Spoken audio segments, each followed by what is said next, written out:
Hi everyone, it's Samar, your Ensoulment Doula, and welcome to the love letters for June 7th, 2024.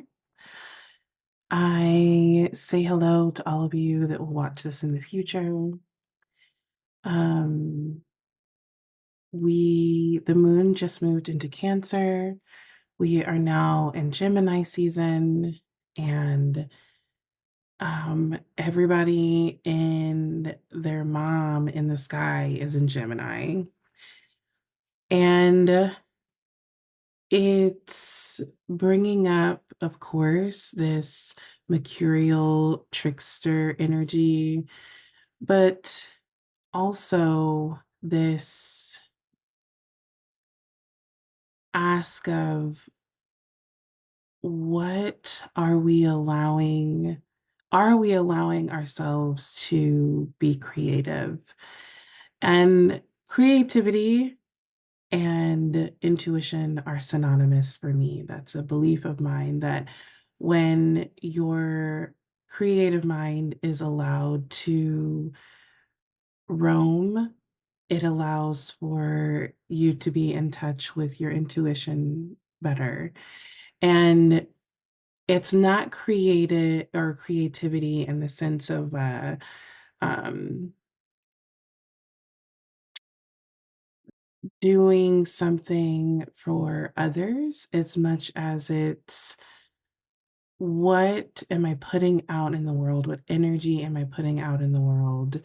And what is it doing to bring about this new world that we're building? So, whatever's been coming up for you in terms of creativity in this Gemini new moon is going to be a beautiful gift for the Capricorn full moon. And we have two of those. So it's like, if you don't get it right this time, you can get it right again. But it's a great gift to Saturn, who wants something to do, who wants something to be devoted to. So it's asking, where am I limiting my possibilities? And how can I move forward with that? So I pulled a card today, and I actually pulled a card from the Literary Witches Oracle. And it was just it's been calling out to me lately, which I think is interesting as creativity has been coming up. And the card for the day is, goodness, I don't know if you can see that, but it is Mirabai or Mirabai. And she was a um, Hindu writer, young girl who wrote poetry to Krishna. And when I say poetry, I mean like erotic poetry. She felt that she was married to Krishna, that the god was her lover. And her parents, of course, were like, no, that's a little, mm. And she ended up going to the temple of Krishna, and the lore is that she disappeared, either that she merged with him or that went she went on in this look with a new identity to live her life the way she wanted to live her life. And this is just, I think, perfect for also Pride Month and this question of, where is our devotion? Where is our imagination? And is does our imagination live in the minds of other people, especially in the minds of people that oppress us? And is our devotion to making that imagination a reality instead of being rooted in our truth, being rooted in um, what we feel to be truth that is going to bring about the realization of the fullness of who we are. So let's just talk about it for a second. Let's talk about um, being devoted to your imagination and what is born in your imagination. And maybe it's weird. Maybe it is countercultural. Maybe it is taboo. But let's sit here for a second. We have people in other parts of the world. We have people in the United States that are unjustly being murdered. Their lives are being taken away. And if we have the privilege to be aware of where our devotion is, our devotion needs to first be to our own hearts, our heart spaces. And that is going to um, lead us outward, you know? If your devotion is not hurting anybody, why keep that a secret? Why be ashamed of that? Why back away from that? Um, if your devotion is not causing pain to um, other people, if it is not oppressing other people, um, then what is stopping you?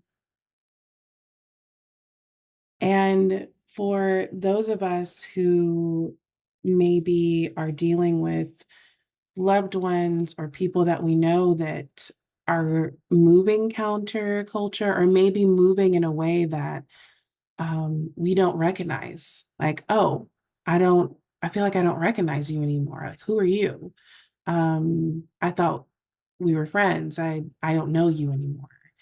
Um, there's we need to take a step back and release our loved ones, our friends, from these unspoken contracts that we have with them, these unspoken expectations that we have of them, and to realize that every person in the world um, is their own sun. All the suns are shining together, but that the way someone's sun shines should not be shunned, if that makes sense. Um, so I am really calling in this energy of Mirabai and this,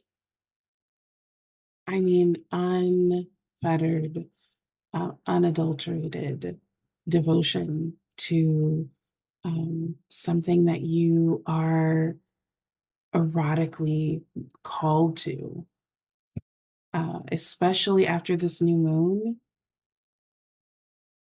What harm is that going to do if something is being asked to be birthed in you?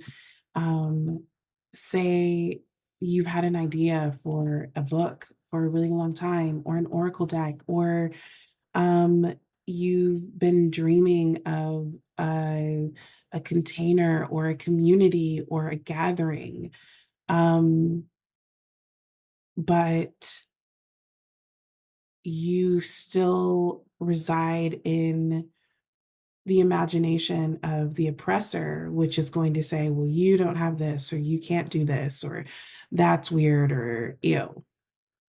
Um, the world is burning. We don't have the time to be asking these kinds of questions anymore, or to be fucking around with the imagination of the oppressors. We just don't. Um, that's not for us. That was never for us. And it's time to get free. It's time to be devoted to yourself. It is time to feel full of yourself. It is time for your imagination to be open and out and allowed to roam, allowed to create, allowed to be a part of this larger world, this larger new world that we are in the process of building. These systems are coming down, and we can see the writing on the wall. And uh, while we have the power and the privilege to be doing some of these things, so that this brings about more collective liberation. And the freer you are, the freer your imagination is from the oppressor, which means you are then freer to um, be a part of very, very big or small change. But the time is now. New moon in Gemini says everything is fresh. What is this going to look like? What are we handing over to um, Dom Daddy Saturn? You know? So I want you to be reminded and encouraged that you know the way. And I know that I keep saying that. And um, like, Thamar, what does that mean? What does it mean you know the way? Well, your body is comprised of generations and generations of the DNA of your ancestors who were living on this earth and doing these things long before you were ever here.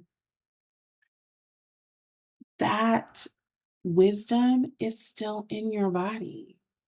That wisdom wants to come through. That wisdom wants to show you where all of your possibilities lie. And that's what I mean by you know the way. There's no guru, or when I say guru, I am not meaning it in the traditional like Hindu sense. I'm meaning guru as in like the colonized white way of looking at guru, this person who like, oh my gosh, they know everything and and I know nothing. No, no, no, no, no, no, no, no.